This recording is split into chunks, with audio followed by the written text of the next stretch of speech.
Hello, hello, and welcome to Airica on Air. Grab your coffee, grab your tea, and come chat with me. On today's episode, I have two really, really dear friends, and I've got a treat for you guys. So I had on one of these girls in a previous episode, and we did not get everything out we wanted to talk about. She is so incredible, Hillary Froning, and she has a book out. Our episode was all about adoption, so if you missed it, go back and check it out. We shared about her adoption story and how that our family has been blessed by adoption also. And so today I also have on Alison Mason, and she has got such a remarkable story. And Alison's the purest heart. She's such a gift, and she's got a story that Hillary and I both said we want Alison on here with us when we knew we were going to film again together, because she just has a way of enriching so many people's lives, and she has such a neat story that has definitely blessed Hillary and I in our lives and our families, and I just cannot wait for her to share this with all of you. I promise you, when you get through this episode, you are going to feel so much more enriched, and it's because of people in their hearts like Alison. So my husband, Luke, and I have been married for 16 years next month. And we got married in 2009. In 2014, 2015, we started talking about having a family and prayed through that. And I found out I was pregnant in, I believe it was October of 2015. And so we were obviously really excited, our first baby. And then in December of that month, we went to the doctor and had just a routine ultrasound, and they saw like a obstruction in the kidneys. And so they said that they needed to run some genetic testing, possibly amniocentesis. And anyway, we found out through testing that our son had trisomy 18. And so we found that out in January, and were offered the option to have an abortion or just to not move forward with the pregnancy. And we just felt called to continue on. Obviously, we felt several emotions of anger and confusion and all that, but ultimately, through prayer and the prayer of a lot of people, we decided to move forward with our pregnancy, and had several people, family members, church members, rally around us to keep us moving during that pregnancy. And then, so in July of 2016, on July 7th, our son was born with trisomy 18. He lived 18 minutes. We named him Gabrielle Isaac Mason. We called him Gabe. And after he had lived for 18 minutes, he passed on. And so but that's just where his story begins. I feel like you guys have done so much in his honor, and took that such a hard time and turned it around for good for others, and unbelievable. I call it superpower. I don't know how you did some of the things that you did and how many lives y'all have touched through this. The same time that they were going through this in the pregnancy, we were trying to adopt. And so John Crew was born a little less than 3 weeks before. I remember texting you from the room he was born in, because they had told his birth mother, his tummy mama, that he had the same thing. And so she didn't know till 7.5 months pregnant that she had been told the whole time her child would not survive. And so she had not made any plans for his life past that. And so then she found out that she was having a perfectly healthy baby boy. And she said she remembered thinking, I'm glad I know what's in me that I keep feeling is going to make it, but I have no idea how I'm going to be able to take care of this child. And so I didn't know that story, though, until I was sitting in there and she was in labor. Wow. And so I never talked to her on the phone. I never anything. It was so quick because he was born early, and at 7.5 months is when she even found out he had a life chance of survival. And so I just got this overwhelming amount of hope for you. I had never even, known of this until y'all's situation. And so I remember just texting you at the time through it. And like I said, this is just where Gabrielle's story really starts. I feel like you guys, the way you handled all that with grace, even through your delivery the whole time, you guys were so present in everyone else's lives, even while you were going through such a hard time yourself. Like your love for the Lord and your faith just shine through every bit of that. And And your love for him too. Like, you need to share like all the things that you did with him, like that you really wanted to do. I love that. Oh yeah. So we wanted to make memories with him while he was in the womb, because we knew that once he was born, he probably wouldn't live very long, if at all. So while I was pregnant with him, I went to the beach with some friends, and Luke flew down and surprised me. And we took Gabe to Disney World and rode rides, and got to experience Disney with him as though, and as if he were there with us. And we went to a Cincinnati Reds game because that's Luke's favorite baseball team. We just, everything we did, we tried to take him along with us, which he was in my stomach, but we tried to make it as if he was with us and make memories with him, just so we'd have those to look back on. So I'm glad you said that, because that was something really special. that's cool. And I did not know that part of it. And I knew, but now, Hillary, you were there, right, for after his birth? I was, yeah. Yeah. That you guys were so smart to have like someone there to take pictures and stuff like that. Did you have a lot of your family there with you since you knew ahead of time? Yes, we had all of our family, extended family. I mean, we had a whole waiting room full of family, and the hospital was so kind. They gave us the room furthest away from anyone else, so that when he was born, we weren't hearing other babies be born and cry. They were very kind about that. Hillary, it was actually her daughter's birthday, and she came and photographed the birth. And I mean, those are pictures that there's no amount of money that we would take for those pictures. They're something we'll cherish forever.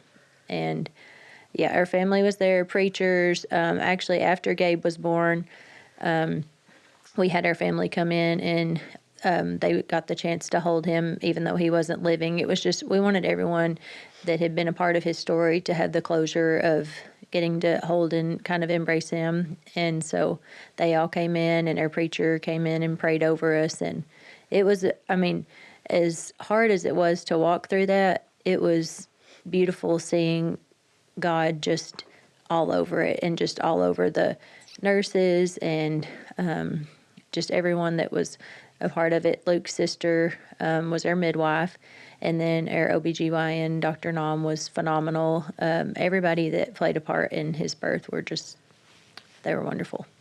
It's amazing how like Christ can give you so much strength in those moments that you, like you said, in a passing, to feel love and peace. Like that you don't even understand how that happens. I've said so many times, I don't know how people do it that don't have Christ in their life. I'm like, how do they ever find peace? So Alison had messaged me and asked me if I would like some of Gabrielle's breast milk for John Crew, who we had just adopted, because like I said, it was less than 3 weeks prior he had been born. And I said, oh, honey, are you sure? That's going to be a lot for you to endure. I mean, we all just had such a heavy heart for her. How is she doing this, you know? And she was like, yeah, I'm going to do this. You don't have to take the milk if you don't want, but I'm going to do this. I want him to live through others. And I remember thinking, wow, how incredible. And I was like, I would absolutely love it. And so she pumped and fed John Crew. And I remember taking so much of it to the dental office freezer and putting it up, because we would be in town doing things with the older children, and it was just easy to stop by and grab some if you had forgot or you needed more or decided to go somewhere else. And so I remember her calling me as I was coming home from a trip and saying, by any chance, do you have any more of that milk left? And I thought, you know, there probably is still some in that freezer. And she couldn't really talk about what she needed it for then at the time. But tell us a little bit about that now. So just another example of how God worked. And also, I just wanted to say, too, that I appreciated you so much being willing to accept the milk, because that gave me purpose after Gabe was born. We had made a nursery for him at our house on the chance that he did survive. And so we had a little nursery for him, and I got to go sit in there, and we had the pictures printed off that Hillary took, and I would sit in there and look at pictures of him while I pumped, and I would get up during the night, so I'd made sure my supply stayed good. And I just told Luke I felt called to honor his life by giving milk to others, and the fact that you were willing to take it and feed your baby just meant the world to me.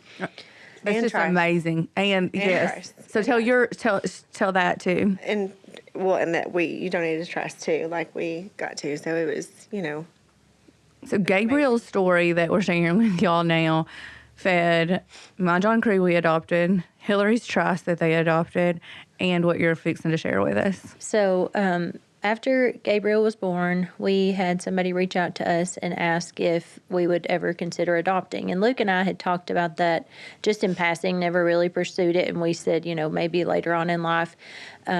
So we, after they had said that, they said there was a family that would need, the baby would need a home. And so we prayed through that, went and talked to our preacher, sought counsel, and felt like we were supposed to move forward. And in October of 2016, so 3 months after Gabe was born, our daughter Evie was born. And we got to be at the hospital and adopt her and bring her home. And so we tell her all the time she is just such a light and such a gift to us. And we tell her all the time that, God, we have the best of both worlds. We have a son in heaven. We know he's in heaven and healed fully, and we have a daughter on earth because he's in heaven. Had Gabe survived, which was our prayer, we may not have Evie. And so we just trusted God's plans were better. It was hard, but so yeah. That was like, I remember crying in the airport, and you couldn't really talk about it, and you would tell me not to even mention that you had asked for the milk. But there was 17 bags left at the dental office, and LG immediately went and got those and got them to your husband. And wow, how God works, like you said. And I cannot imagine all the roller coaster of emotions. I mean, any mom that's been there knows just the hormones you have after a pregnancy when everything goes incredibly well, more or less like going through what you had to go through at that time and endure it, and getting up during the night and pumping for other people. Like, I know God gave you the strength through that, but you didn't even know at the time who, that you were going to be feeding 3 children, including your second child. Like, that is just like the most incredible thing to me. But that was because of your heart the whole time. It was the attitude you had. Instead of mellowing in it and being mad and having so much bitterness, you like took his life and you just blessed so many other people's through that time. Like, you're the perfect example of enrichment in such a hard time in life, how that you can take that opportunity and enrich so many other people's lives. And in return, it comes back threefold. Well, I appreciate you saying that. And I don't want to say that we didn't have our days where we questioned God and we obviously cried out to him in anger and frustration. But at the end of the day, Luke and I were closer to each other. We were closer to God. We were closer to family than we've ever been. And I think if you use trials and hard experiences in life to grow closer to him, there's fruit on the other side. Yeah, absolutely. And I say a lot of times now with different things, talking to my kids, it's like a drone. If you could take that drone up in the air and you see the whole big picture, but at that time you couldn't see the drone view. Mm-mm. You didn't see you in this home that you have now, and these children running everywhere and keeping you busy in a packed schedule. You didn't have that, and that's why we have to hang on to his promises and just know that there are better days ahead. And that's why I just cannot wait to share your story with others, because you've been such an inspiration to people who know you. And there's people that listen to this in all different states that are never going to have the opportunity to meet you in person, but could hear this because it may bless them in their life in the days ahead. And I really, really appreciate it. Well, I sure hope so. I think it's so cool, too, that all 3 of us here have been such affected by adoption. And Hillary's story in the earlier podcast, like I said, if you missed it, please go listen to it. She has adopted 3 children. Their family is, again, I say a magazine family. They're on the cover of a magazine sitting in the studio right now. We're in Willow Window Studio, and they have just the coolest setup here. And there's a magazine that just happens to be in here that she's on the cover of. And if you know her, like, she would just go ahead and put that in the trash right now because she just... It's so embarrassing. Just don't. Not showing it. Yeah, she's not that type at all, but God has blessed their family abundantly.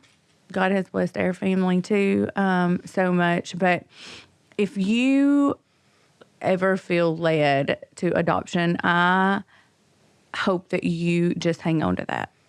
Search it more, pray about it, seek counsel. I didn't grow up with that desire, and I've got my story and more of it to come ahead with my husband to share with you guys, but God definitely put it on my heart, and I thought I had everything figured out for God. I didn't need his help in it. I knew what I wanted in life, and boy, did I learn a lesson through him, and it has just been the biggest gift for our family. But Hillary's wrote a book, and I really want to share this with you guys because I know I get messages all the time about adoption, and you do too, don't you, Hillary? We get a lot of questions about it. Yeah. And she made a book, and it's Blessed by Adoption, and it's One Mom's Stories, Scriptures, and Prayers. What I loved about this, and I'm going to read just a little insert that she had, that she wrote to the readers of this book as it starts off. This is a great gift for men or women alike that is going through adoption or considering it. The process, it's more of a journaling book. Do you think? Is that the good way to describe it?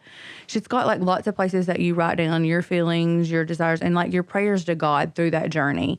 And she writes in this, I'm the mom of 3 sweet miracle babies, but it was a long road for me to get to this place. For years, infertility left me scared, bruised, and worried that I would never become a mother. And then I started down the path of adoption and spent years feeling the highs and lows that come with waiting and praying for a baby. While my husband, Rich, and I adopted our daughters, Lakeland and Violet, quickly through private adoptions, we experienced the pain and the heartbreak of 3 failed adoptions before we were matched with our sweet baby boy, Trice. The entire process tested my patience and my faith, but through it all, God opened his arms, held my hand, and guided my husband and I towards the beautiful children we have today. And I love that because, like she said, I mean, there was highs and lows. There wasn't always this high. They weren't that magazine cover that you see now. There was some really deep valleys along that way that God walked you through. And just the same with Alison. Alison has a home full of gorgeous children right now, and I'm grinning because I'm seeing them out there. I follow her too through social media pictures, and they live on this gorgeous farm, and they're always active and out and doing things. And he has taken you through some really deep times, but God got you to the other side too in such an amazing way. And my family the same way. We had 2 miscarriages in our home as well through the process. And when you just think that, why me? Why me in this moment? Why is this happening to me? And it's not that you ever desire it for anyone else. You don't want anyone else experiencing it. You just wonder why you're having to go through it at that time, no matter what your trial is in life. And we've all got different stories, whether it's infertility or the loss of a child or, our adoption trials being hard. You wonder why sometimes, and I feel like you just got to have the faith. God's going to get you through it. And they say if every day was a great day here on earth, why would we be obtaining to get to heaven? This isn't heaven on earth. This is earth. And we all want to get to heaven one day. But was it immediate for you when you went to get your little girl 3 months afterwards, and you didn't have the preparation. I had went out seeking for adoption, and Hillary had went out seeking for adoption. So we as we said before in our podcast, we were practically begging people. We're like, look, we will give them a vacation. We will give them a good education. I mean, like you just like when you went with an agency, you just put yourself out there. And so you weren't expecting this at all, right? Not in the least. This was the most unorthodox, fall in your lap adoption that we could have ever dreamt of. And in fact, we've had lots of people say, I would for sure adopt if I knew it could be just like yours was. Mm-hmm. Because the way we got Evie, now it did take almost a full year to finalize the adoption. And during that time, I had, just like any adoptive parent would, have doubts, like, are they going to take her away? Mm-hmm. all the things. But as far as like how God orchestrated all of that after Gabe was born, it was just, there's no other explanation than just God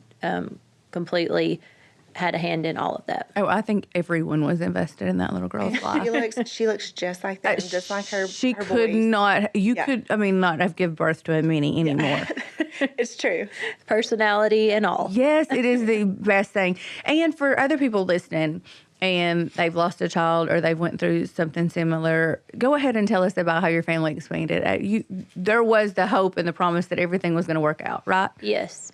So our kind of mantra when we were walking through Gabe just became like, but if not, he's still good. If God chooses not to heal Gabe, he's still good. Mm-hmm. Despite like just the worldly falls, I guess, the fall of the world, like he's still good. And so that was our mantra. And so we got Evie in October, found out we were pregnant with our second son, Louie, in April, right after we had gotten Evie. So he was actually born, which is just such another God thing, on Evie's first birthday. Her adoption was finalized on October 11th of 2017, so right before she turned 1. And then we had Louie 6 days later. He was a preemie. He was actually due in November, but was born early and on her birthday. So I just feel like God lined that up. And I feel like that has connected them in a super special way too, with her being adopted and him being our birth child. Like, I think that's obviously like helped with her making sure that she feels like she's just as much a part of our family as the boys, which of course she is. And so then after that, we had Ike in April of 2020, the COVID year. And then Eli was another surprise. Ike and Eli were kind of surprises, but he was born in June of 2022. So God has expanded our family more than we could have ever prayed for. I never would have thought to pray for a precious girl and 3 wild boys. And she's such a good big sister. Oh, she's little mama. I mean, this week when you had a little video of her with the baby, that was the cutest thing. And she was teaching them how to like do with the baby and loves being mama. Loves it. Trice and Louie play baseball together. They're real big buddies, and she'll even mama Trice. Oh, for sure. She holds him in. That is the cutest thing to me. Mm-hmm. It's so awesome. And something that I've talked about on here too before is like I'm in your situation as far as I gave birth to some of my children, and then some of my children I didn't give birth to, I adopted, and there is absolutely no difference. Is there not? Like I just wish there was a way I could explain that to people. I'm like, it is, but you have that same experience, so you know that. Yes, absolutely. And I've had people say like, well, for the dad, is it different? Because, and like, did Luke have a harder time bonding with her than he has with the boys? And I was like, absolutely not. Mm-mm. Like the second you lay eyes on that baby, they're yours. Oh, it's unreal. Yeah. It's unreal. Yeah. I said to Hillary, I was like, I think, and my children are spread out. They're each one of my children is almost a 4-year gap in between. That was not our doing. That was God's timing, and we lost children in between each one. But so there was that space there. I hadn't been pregnant in years, and I swear I felt like the minute I held him, I could have nursed him. Like you even feel those hormones come on like crazy. Yes, absolutely. It's like God just does, like there's this instant love. There's not a child I don't think I could take home and love and raise them myself. But when people wonder, and I wondered too, I didn't know. You don't know the unknown. Like, will you truly have that bond? Will you truly love them like yours? I tell some of my friends who've never give birth and only adopted, and like you, Hillary, they're 100%. Don't ever even wonder. It is instantaneously exactly the same, except we feel better. I have to say that it's way the postpartum is way better. It's awesome. You feel great. You get to soak more of it in. I wasn't recovering from a C-section. Right. I felt absolutely amazing. Yep. But it's an instant love. In the comparison, there's nothing. It's exactly the same. Mm-hmm. I agree with that wholeheartedly. If you are considering adoption, like I said, and I hope that you pray about this. Hillary's book, too, that helps like guide you through it. It's available at Barnes & Noble. It's also available on Amazon, and I'll try to link that, too, on my page. I'm not really good about that. But these 2 girls are just incredible, and my whole purpose for this podcast is that I just love having conversation with people that, like, enrich other people's lives and enriched my life and share the people in my life with others. And I just appreciate y'all so much today for coming on here, because I just feel like that your stories, and especially Gabe's story, need to be shared. Like, there's so much, there's still, I don't even know that you could know how much still he's affecting others. You know, I mean, he fed all 3 of our children that we've adopted, and plus just hearing this and getting his word out, how many other people that it can help in the process in the days ahead. And I just really, really appreciate it. Well, that was our prayer during his whole journey, was just that God would use him and use us to just bring honor and glory to his name. And I have the same sentiment as you. Anybody that is struggling with a situation similar to Gabe's, or adoption or anything, I mean, I would love to, if anybody would want to reach out, or if I could help anybody in any way walk through that. I feel like that's why God has us walk through those things, so we can help others. 100%. He doesn't make any mistakes, and sometimes we have to remind ourselves of that. I do. Mm-hmm. You know, like he doesn't make any mistakes. I say that to these young girls too, that they'll find out they're pregnant and not expecting it and think it's the end of the world. And I'm like, honey, God had to breathe breath into that child's life. There's a reason, you know? Mm-hmm. And so I'm thankful, so thankful that we got our little gifts. That's what we call John Crew in our house too. We all will tell you he's our gift. We just prayed and prayed for him. So, and he puts just the right people in your path too. You know, like, I've just felt so grateful to have a friend strong. You know, like, she's so strong and has taught me so many things, and just, you know, the right friends at the right time. And you're exactly right, Hillary. Through every struggle, you know, and you're not all by yourself. We've talked too about this, about how that at different points in life you have different friends. And it's not that you ever push any aside. God just introduces you to new people. And sometimes I think that's the key. We have to be open-minded to those relationships he puts in front of us, because just like that, you don't know, like, how both y'all's lives have enriched mine.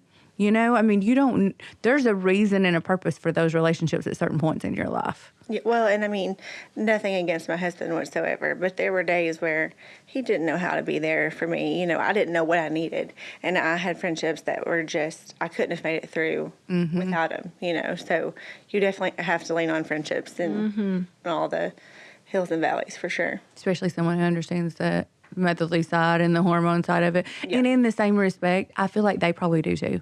Yeah.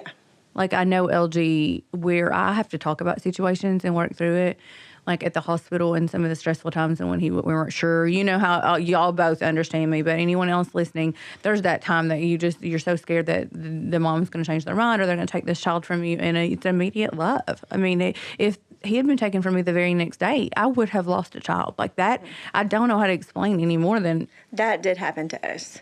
So, like, it is terrible. Like, car seat in the car, outfits, like, all the things. And it's terrible. Like, and it takes a lot to get over. You don't ever really get over it, you know, but it's a heartbreak. And no one else probably understands that. They don't see that you lost. Well, it was, and that's what I think people don't really understand. They don't mean it to be hurtful. But when somebody says, well, it wasn't really yours. It was, you know, when you're, like, prepared and you've got, you know, everything ready. It's just a different journey. Like, that's kind of what the book's about too. It's just motherhood looks different for everybody. Everybody gets there a different way, you know. So yeah. But if you desire it, there is a way somehow. There's always a way. And that's... Don't let that, it's not always easy, but it's always worth it. And there's a way. Yeah, I can't recommend this book enough. And I think that's important what you said too, Hillary, about the friendships that comes in your path. Just stay open to them. So many people are afraid. They're like, I've already got my friends, you know, or they stay with the same core people. And we don't ever throw anyone to the side, but it is really important to embrace different friendships at different points in life, because you need them in that point for a different time. And that is what's unique about your children growing up together, is you do find new people that you're the same age as your kids through sports or through school, and you become friends with their parents, where you might not get to see them once they go to another path in life, but you had that relationship with them during that point when you needed them and they needed you. Well, and that's another thing. If you have a friend or a sibling or family member that's going through it, I learned through my best friend, like, she's older than me, but saying, no, I'm okay, and her knowing that I really wasn't okay, and her truly, like, lifting me off the floor. and bring me dinner and just be there for that person when you know they're not okay, I think will always stick with me. Of like, hey, like I'm going to check on them. They're saying they're okay, but just know they really probably need you. And it's okay to kind of, you don't want to pester somebody, but just really be there for them. That's good and show advice. them that you Go with your gut, not what they're saying. Yeah. What about you? And you were going through your loss, Allison, and just coming home from the hospital after just losing a child. I cannot even imagine. What was some of the things? Is there some things that stuck out to you that helped you get through it, or that you learned in that trial how to help someone else in that moment? Oh, for sure. I was actually going to say that when you were saying thankful for friendships and stuff and just different seasons and things. After Gabe was born, I remember you brought us food to our house, and it was the most precious meal. Everything was this. I remember this strawberry crescent roll thing that you made. It was so good. I'm sure it was real healthy because I cook real healthy.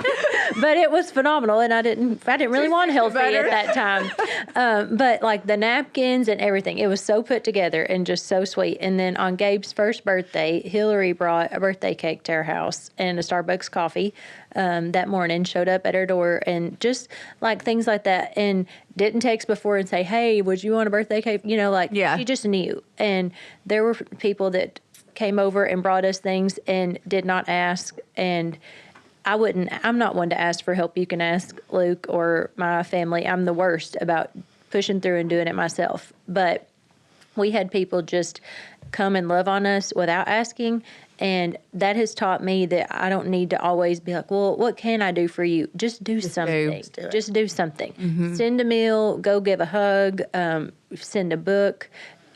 Just go be there. Just be present. And that spoke volumes to me. We had people do that countless times. I mean, people got Gabe a little post at the Dogwood Park, one of the fence posts that has his name on it. There's a plaque there with a dogwood tree that has his name on it. A bench that has a plaque with it. I mean, he's all over Dogwood Park. That is so special. And then just other little special things that they did. Necklaces with his birthday.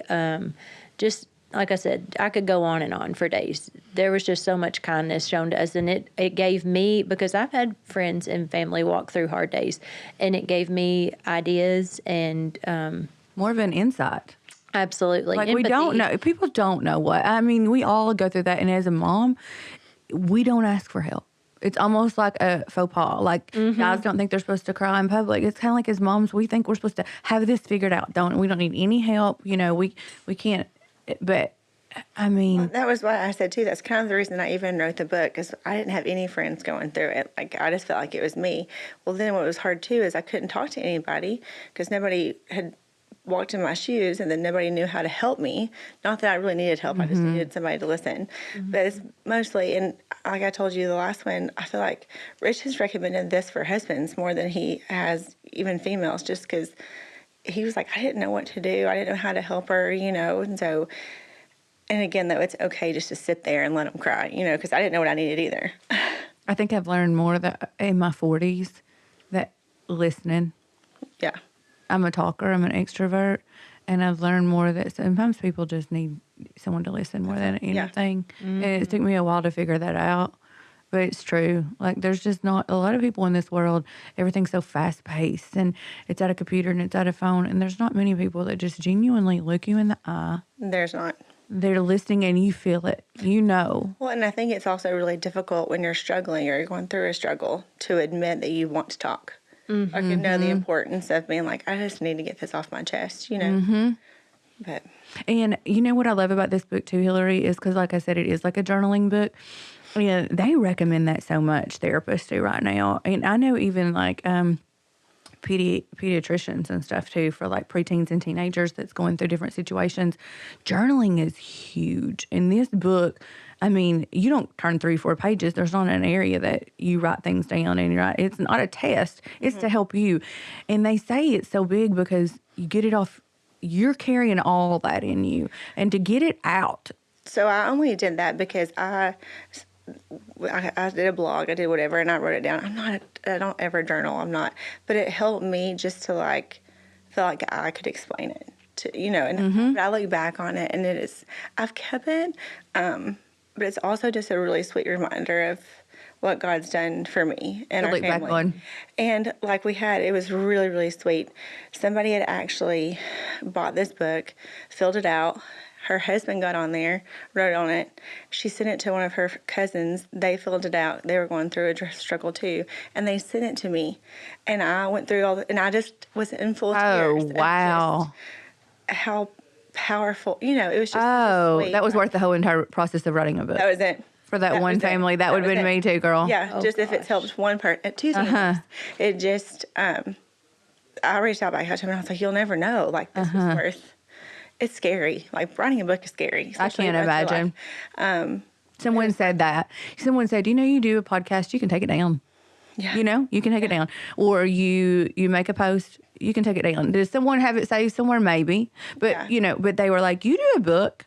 The feeling you have the night before it releases, terrified. That's what I have read. That it's out there, and you're vulnerable to have done it. And I didn't want to let my husband down. I didn't want my kids, to find it later and feel like I had shared too much or not enough. And my biggest thing too was like their birth moms. Were they going to be happy? Are they going to be okay with it? And I actually had sent it. She had looked over all of it. Like it was just. It was the scariest thing and the best thing. Like, I'm very glad that I did it because of people that have reached out to me from it, but it was scary. It was scary. Well, and people, you need something through that. Well, you're great at being transparent. I'm not. Well, I think I told you in the podcast earlier when we talked about your adoption story that just the process of the home study is when I went on anxiety medicine. Yeah. I mean, I'm a type A, think everything's supposed to be, the house supposed to be put together, the kids' clothes should be ironed, everything should be so, and controlled. And there's nothing controlled about it. An adoption, you have nothing to control. It is all out of your control. And that's in those moments that I realized, but looking back, it's like a blessing because I needed that. I needed someone to almost slap me across the face and say, a pillow don't have to be fluffed. And the dishes can sit in the sink all night dirty. And your kids can go outside in the same thing they wore yesterday. Yeah. When LG almost died of COVID years ago, John Crew was actually potty training. And we had no one to help us. Those COVID days just kind of bring me back PTSD just saying the word. But there was days that I never changed his diaper. I didn't even really see him in our own house because we turned my master bedroom into a ICU room, and I had LG hooked up to oxygen. He had 2 pulmonary embolisms. I mean, I was just literally counting his breaths and keeping him alive. We to this day don't know what happened. We'd ask the elder kids and stuff, and so it was like, I mean, God was preparing me then when I thought they needed play outfits monogrammed and pressed. Ha ha on me, I mean, we probably had the same outfit on for 2 and 3 days and poop spread throughout the house. It's okay. And it is okay. That's exactly right. Yeah, it's okay. Yeah, like, but 20-year-old Airica needed to hear that. Yeah. I thought everything needed to be so and structured. And I felt the same way. And I felt like when we started our home study, it was really my prayer too. I was so scared. I was so afraid. I didn't know what it was going to look like. We didn't know. Again, nobody had went through it. People were asking us if we were sure. And I told Rich, I was like, I'm just really kind of tired of talking about it too. Like, I know that we're on the same page. We are so sure this is what God's calling us to do. We were so confident in Him and had such a peace in what was about to happen that it just kind of took the fear away. Like, our home study, it went from being terrifying to just exciting. We were like, listen, if you are upset there's dirty dishes, like, this is kind of who we are, So it was definitely not how, I didn't think it was going to be as thorough as what it actually is. Like, they find whatever they need to out. But it's worth it. Like, don't let that stop you either. Having a 13-year-old daughter, I think back to myself at that age so often, and I was a daydreamer. I don't know about y'all, but I would just daydream. If I rode my bike, I daydreamed about being a mom and having my babies and taking them to soccer practice and, being married and in love. And, you just see a soap opera and you're going to have that one day. And so, and I know that's a big age of people listen to the podcast too right now. I know a ton of my daughter's friends listen, and this is just really important for y'all to remember, just like we're saying, how you picture your life, you got to be open to changes. The flow of it. I feel like I have a dream life now. Hillary has a dream life, and Alison has a dream life. If I could have dreamed it, I wouldn't have dreamed it as good as it is now. Not in a million years. But we had heartache. I miscarried 2 children along the way. We had some tough times through the adoption, and you guys did. I mean, I'm sure, Hillary, you thought you were going to just get pregnant and have a baby and carry it, and you never knew that your first child was going to take you through all the emotions that it did, Alison. And I'm like, this is good for you girls to realize, because I don't think I had that conception at that age. I don't think No, I didn't. No, Yeah. not at all. Because it's supposed to be like, this is how I dream. This is what's going to happen. Exactly. It's gonna be easy. A fairy tale. My advice to those girls, though, is just pray for his guidance and to pray for his plan, because it's just nothing like what I thought it would be, but it's 1,000 times better. You're so than right. I ever dreamed of my life to be. His will. That's what I just try saying all the time. I just had a dear friend lose a pregnancy, and she has been tore up, and that's what I told her. I was like, she said, how did you get through it? And I said, the whole time I was pregnant with all of my pregnancies and through the adoption, I prayed for God's will. And if you truly believe that and you're trusting in Him, He's taking care of you. Even though it might not be what you want, it's His will. And He is taking care of something or a situation that we aren't prepared for, Yeah. And both Green and Anna Berkeley, I got pregnant with 3 and 4 months after miscarrying. And so they would not be here today. And just like you were saying, Evie would not probably be in your home had you not had Gabe's story. And the same with you, Hillary, for things that didn't work out along the way led to what did. And that's what girls, just, if anything, I can encourage you, like Hillary said, just pray for his guidance through it all, because you don't have it figured out. You don't. And I still don't in my 40s. You don't have it figured out, and you don't. You're just getting started once you get those kids, because you don't have it figured out how to raise them either. No, and don't find it either. Trial and error all day long. Yeah, for sure. Yeah. But just hang on to His promises, have faith, give it to Him, and don't be afraid to ask for help.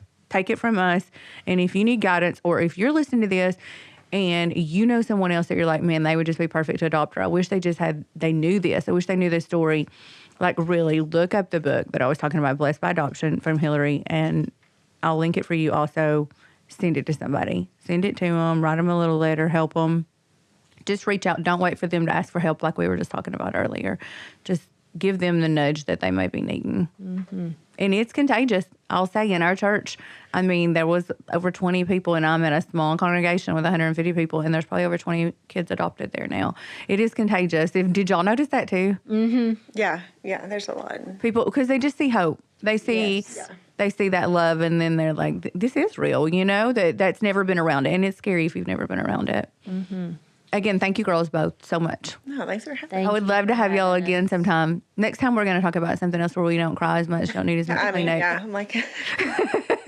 Fewer Kleenexes, okay? Yeah. I'm for that. Exactly. Okay, thank you so much. Thank you. Thank you.